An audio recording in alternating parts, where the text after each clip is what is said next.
underground, where are you now? Subtract my age from the mileage on my speeding heart. Buy this car to drive to work to pay for this car. Buy this car to drive to work. Welcome to the Yellow Brick Road. I'm Jordan, and today I'm doing a video request. That's right, you're allowed to do those.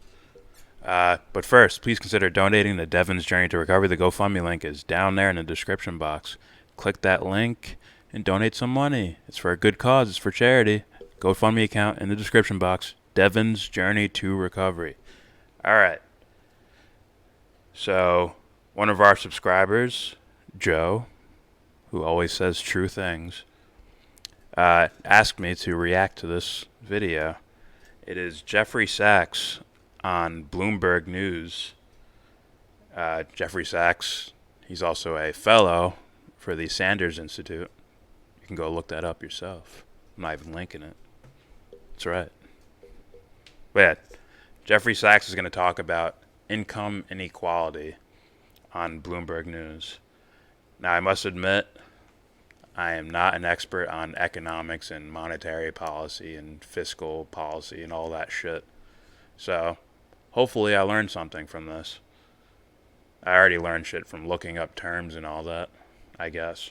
But anyways, here we go. Jeffrey Sachs on Bloomberg News.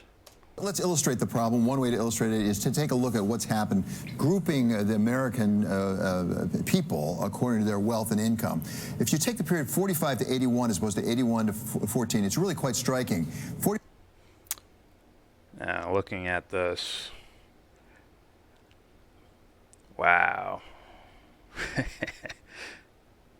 Earnings gained by group and period. The bottom 90% of the entire fucking country has lost money over the years.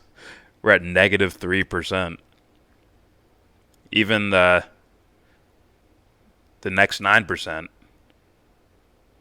they even lost. They're from 103% to 48%. And the top 1% went from 29% to 176% in growth. Holy shit. And of course, you'll have, always Trumpers, you might call them, who will cheer against their own benefit. 45 to 81, the bottom 90% of the country was they were getting ahead, 77%. Everybody else was as well. But then you go forward to 81 to 2014, they actually went down in real dollars as opposed to the top 1% that went up 176%. How bad is this problem? We've had now for decades rising inequality and incomes stagnating or falling at the bottom end. And it's not just the very bottom end, it's half the population at least that's really suffering declines of well-being. And we know that's showing up also in rising suicide rates, rising stress in our society. I think it was something like, forgive me if I get this wrong, I think it's 40-something thousand people die from suicide in just the working class. The working class alone, I think it's like 40,000 people. That's fucked up, man. I think it's the leading cause of death that isn't like a medical reason.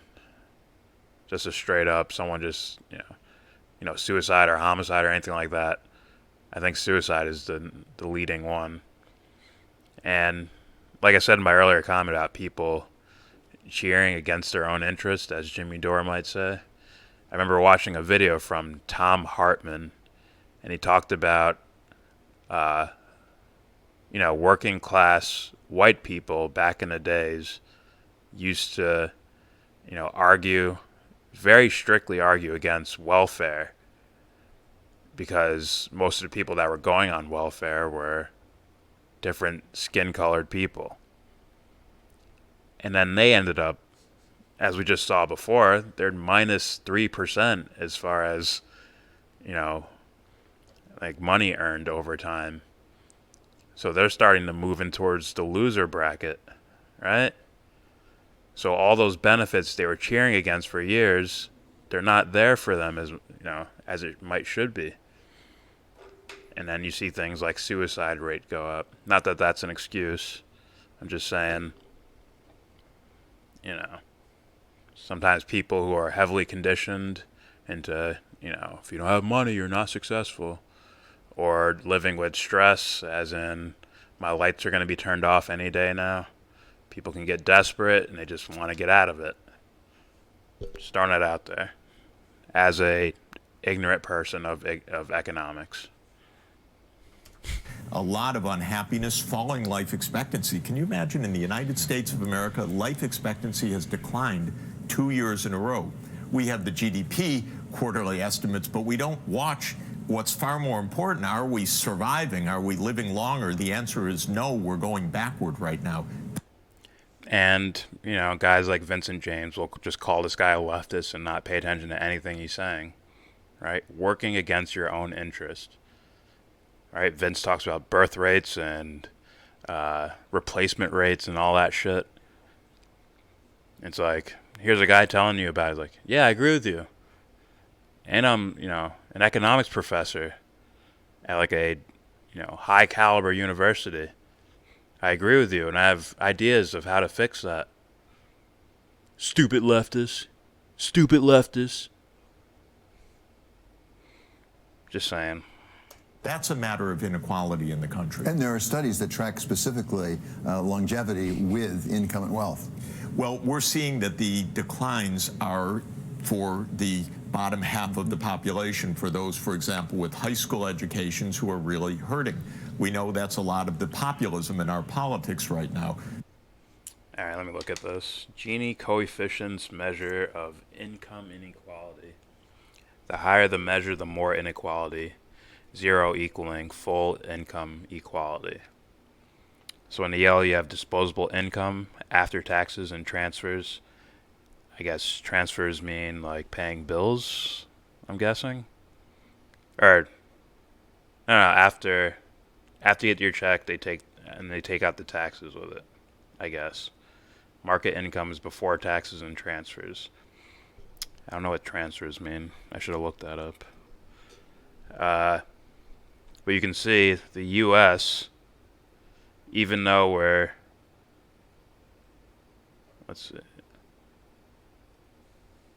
we have less of a disparity of income inequality, right? We have less of a disparity than like Ireland here. After we get our checks, after the taxes and all that shit's been taken out, we actually have more inequality than Ireland after all that's said, which is interesting, which means it must come down to the taxes Ireland is paying. So they're probably paying, I'm guessing here, they're probably paying more taxes and walking away with more money in their pocket. Sort of like Bernie Sanders' Medicare for All, when he keeps saying, like, you're going to save money, but my taxes. You're going to save money, but my taxes are going to go up. I think that's the argument Bernie Sanders means, right? You'll pay more in taxes, but the money you have in your actual pocket will be more because you won't be paying for health care. It'll be taken care of already. I think a lot of people get lost in that argument, right? And the fucking CNN and MSNBCs who are calling themselves Democrats, I would say, they're the ones perpetuating that narrative of, well, what about taxes? What about taxes? What about taxes? Are taxes going to go up? And that's why they call it a right-wing talking point. All right, let me continue. People don't like the system. It's understandable. They're not getting the right answers yet, but they are saying this isn't working for us. How does the U.S. stack up versus the rest of the world? I mean, we're looking at the Gini coefficients now for Germany and Ireland, so basically looking at different measures of income inequality. What do you see? Well, the United States is the most unequal country of any high-income country in the world. And this is taking inequality after you pay the taxes and once you get the government transfers. We are very unequal compared to the countries of Europe. compared to Japan, compared to other high-income countries, our peer group compared to Canada. And that gap has been widening over time. One of the things... You know what this actually reminds me of? Things like the right-wing talking points about Venezuela, right? They say, you know, it's socialism, so the elites are taking in all the money, and then the income gap is growing because these small groups of people are taking all the money. And it's like, but this guy, who's a professor of economics at Columbia University, he's telling me that we're the ones with the largest gap. Now, maybe that's because of how rich our rich are. If that makes sense. How rich Jeff Bezos is makes the gap that much wider. Maybe that's the case. Maybe. You know what? I don't know. But still, that shouldn't happen in a country like this. Have Bezos run Amazon with no one else. Just him by himself. Have him run it. Good fucking luck. Let's continue. Things that's happened is that everywhere, because of market forces, trade, technology, inequality has tended to rise. But it's only in the United States where policy piled on the bottom part of the population, because in other countries they said, oh, well, wait a minute, maybe we should tax the rich more, a little bit different from what we just heard, and make sure that everybody can have health, everybody can have education.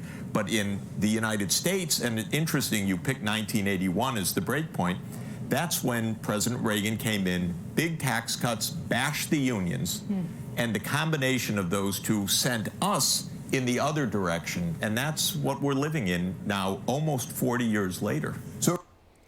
So don't mistake my argument with his argument, because I'm not going to tell you we should, just tax the rich, just tax them to hell and spread the loot. I'm going to say something like, we ask them very nicely, and then if it's a no, we walk away from them.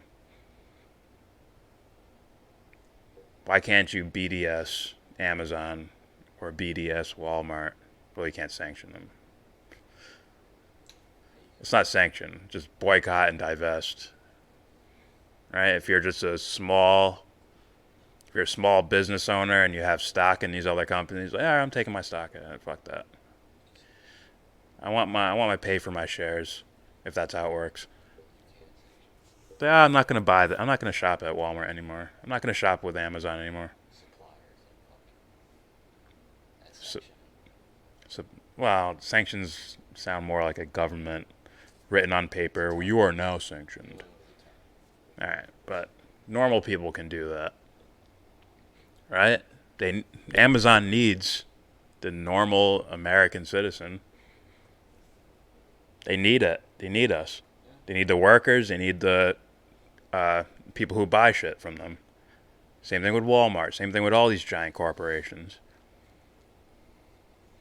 Be like, say, okay, we're not going to just take the money from you, but we're asking you to do this. Like, be a part of this to where, you don't have to think about it. Just say, okay, I'm okay with taking this much amount of money of my profits so we can help out other people. If they don't agree to that, just be like, all right, I guess we're not like-minded. It's almost like we're from a different country where we don't speak the same language. So I'm gonna work with people that speak my language. That's simple. So you don't hear any crybabies. Taxation is theft. And I get what that means. I understand it, but come on, man. You have people living outside. Let's be real. Where's your heart at? We'll leave you alone to sit at the kids' table. You can be the king of the kids' table. You get the biggest piece of turkey. It's yours, all yours. Let's continue. It raises the question of what you do about this situation. Francis, I want to bring you in here because it is, of course, Jobs Day. We'll find out what's going on with wage increases, and we can put up a chart that we took from Morgan Stanley that indicates that real wage growth, not just nominal, real wage growth actually is redounding to the benefit of the lower and middle income wage groups. There's a reason that there are calls for things like modern monetary theory, for more fiscal stimulus that's targeted, and a move away from central banking and monetary policy as the best policy tools. And it's because of these issues that clearly our current policy prescriptions are not effective at targeting. So this is a paradigm shift that even economists and market watchers or day traders probably need to be watching very, very carefully. So then, Jeffrey, does that mean that the solution, if what made it even worse was policy, is policy the answer to fixing it? Well, I just want to be careful. Monetary policy, no matter which kind of monetary policy, is not going to fix this problem. All right, so I'm a little lost with the jargon, but I don't know, that seemed like a setup almost. Like, see, the wages are going up.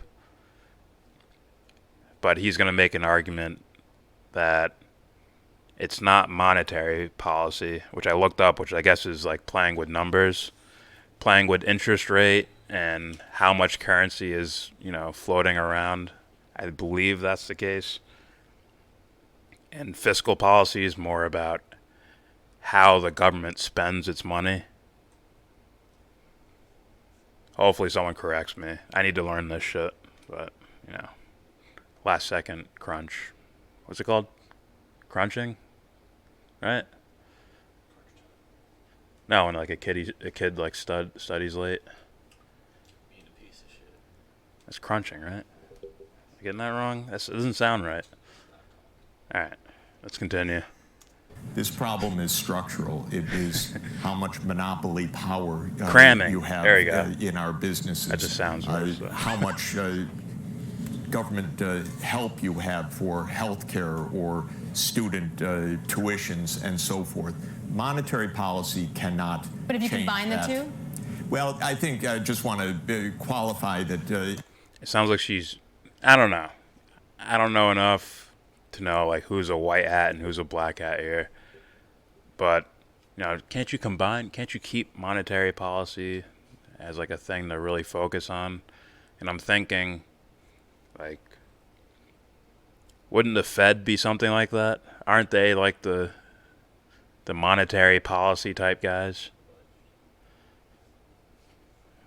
And I haven't heard great things about the Federal Reserve. Let's put it that way.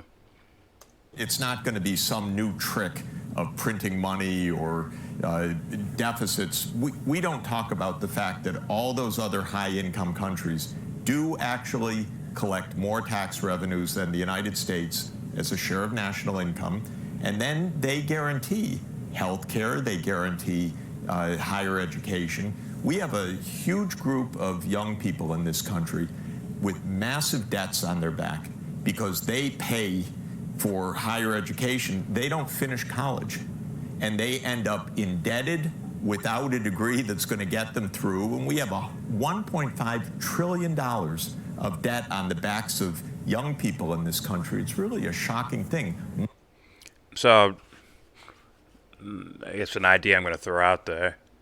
Maybe we might be pulling more of a paycheck in, but we're also paying for more expenses, which would the end result would be that we make less money. Like, actual money we can spend.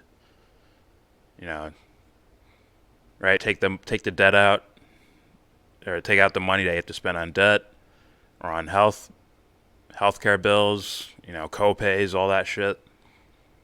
And what do you have left? And I'm guessing we have less than most of these other countries. I don't know if the paychecks are gonna line up. We might. I don't know. I'm guessing. If I had to guess, we might make more. We might make more money on our average paychecks, just like normal people paychecks, but we have to spend more of it on shit that the other countries don't have to spend their money on. I'm a fucking novice right now, but I'm listening. Monetary policy cannot fix that. That's budget policy, that's fiscal policy, that's regulatory policy. So I just think we need to keep the categories right on that. So we come back to taxes. I mean, Ken Griffin, to the contrary notwithstanding, what we just heard from him, taxes. But it's not just a question of taxing, it's what you do with the tax dollars. That's the key, I mean, by the way. where do you put those tax dollars? Because I'm not sure all Americans, I think a lot of Americans say, yes, we're willing to pay more taxes if it goes to the right purpose. We're not sure we trust the government to invest in a way that will benefit all of us. Well, that's because guys like you, not saying him, but like guys with jobs like that keep telling us that if you want to, like, oh, they want to take taxes and spend it on other people. They want to take your money and spend it on another person's health care. And it's fear-mongering. They scare you with it. Military, no fucking problem. We have plenty of money for that shit. They need a budget increase? Good. Up it, double it. Fuck it. Like, they're ready to jump. They don't, no questions about that. When healthcare comes up, it's, well, how are you going to pay for that? Our taxes going to go up. Things like that happen. There's always these verbal roadblocks from the guys who get the most time on TV. Very interesting. Very interesting how that works. What I would say to any fellow American on this is take a look at other countries. We're often told, oh, no, we don't want to look. But look at Canada, look at Germany, very successful, look at Sweden, look at Norway. Just that's socialism. Socialism. Run. Run for your lives. Look at China. Look what happened. 100 million dead. Look, I study that for a living, but I'm asking others, go online, take a look. You'll be surprised. Longer life expectancy, more vacation time, no student debt, lower inequality, great prosperity of life, higher life satisfaction. So I don't like putting those in measurements. Life satisfaction or happiness. I don't like, digits, telling me that's a good, like, I don't like that as a barometer of happiness. 5%, 5.6% more happy. It's like, what? So you should keep that out. But everything else is good. I like that. It's not what we're told by, if I could say, the Wall Street Journal every day. Oh, don't do that. You might look like those other countries. Those other countries look quite good. And all I would like people to do is go take a look, go online and examine the U.S. case versus the others and see what we can learn, because there's a lot to learn. So, Francis, wrapping this into sort of Wall Streeters having this conversation, we mentioned Ray Dalio earlier. So they cut to a Wall Streeter. And as again, I don't understand all the jargon so much, so I can't tell if these are like black hats or white hats. But it seems like she wants to keep going back to the monetary policy that Jeffrey Sachs is saying, yeah, that's not going to help so much. Maybe the Federal Reserve should just, print more money so the numbers go up in our paychecks. Or lower the interest rate by 0.5%. That'll save a lot of money. Look how it affects the GDP. Earlier, and sort of combining more that modern monetary theory, which to some used to be just a crackpot theory, and now major people are starting to talk about it, the relationship between fiscal and monetary policy. Is that inevitable? To me, the most important engineering puzzle policymakers around the world have to Francis? solve At what is how to get the economic machine to produce economic well-being for most people when monetary policy does not work. Okay, I have no idea who this fucking guy is. He looks filthy rich. Looks like an unathletic rich dude. No offense. At some point, we're going to have to start taking a very clear look at how ineffective monetary policy has been at not only solving our problems relating to inflation, but wage inequality and even our potential GDP numbers. I would agree that central bank efficiency seems to be much more reduced, and we have to take a shift towards some of these bigger problems that our current policies have not helped. In fact, in some ways, they've probably exacerbated them. That's right. More Federal Reserve. They'll save us. Mr. Dalio is correct that capitalism needs to be fixed, but he's not right that some trick of monetary policy is going to do it. That's another evasion in a way. I don't know if that, I don't want to attribute motives, but that's just another distraction, let me say, from the structural things that we should be looking at. How workers are represented by unions or whether we're bashing unions, that's one. What kind of regulation against monopoly power, what we do with the budgets. Those are structural. Monetary policy cannot solve that no matter what tricks you use.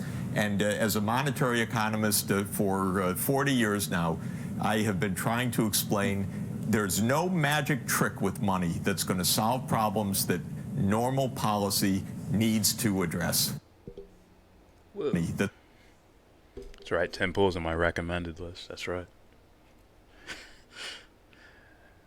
All right, so I need to study up on stuff like this. Economics has always been something I just said, fuck it. Let me understand the human condition first, or try to understand it. Well, let me understand my own human condition, and maybe that relates to other people. That's where I started. I think that's where the solution is as well. So I'm going to have to study up on this stuff. Hopefully I said something that was interesting. And hopefully people comment and correct me or give me more information or whatever. Or a video to react to. It all works. So, yeah. Jeffrey Sachs, fellow for the Sanders Institute. As you can see, he was leaning a lot towards Bernie Sanders' policy when he's talking about how other countries are succeeding for all their citizens in regards to, college tuition, health care, things like that. Fiscal policy, as they say. So, there you have it. All right, please subscribe if you feel like. You must subscribe. Nah, only if you feel like it. Comment, like I said, give me information, correct me, request another video, whatever. Put it in the comments section. Donate. Devon's Journey to Recovery. It's for charity, so please donate. Devon's Journey to Recovery, the GoFundMe link, is down there in the description box. She knows Cory Booker. So, if you want connections, you better donate. Devon's Journey to Recovery, GoFundMe link, down there, description box. I apologize for my radioactive shirt. And with all that said, I give this video a thumbs down. Say you wanna get in.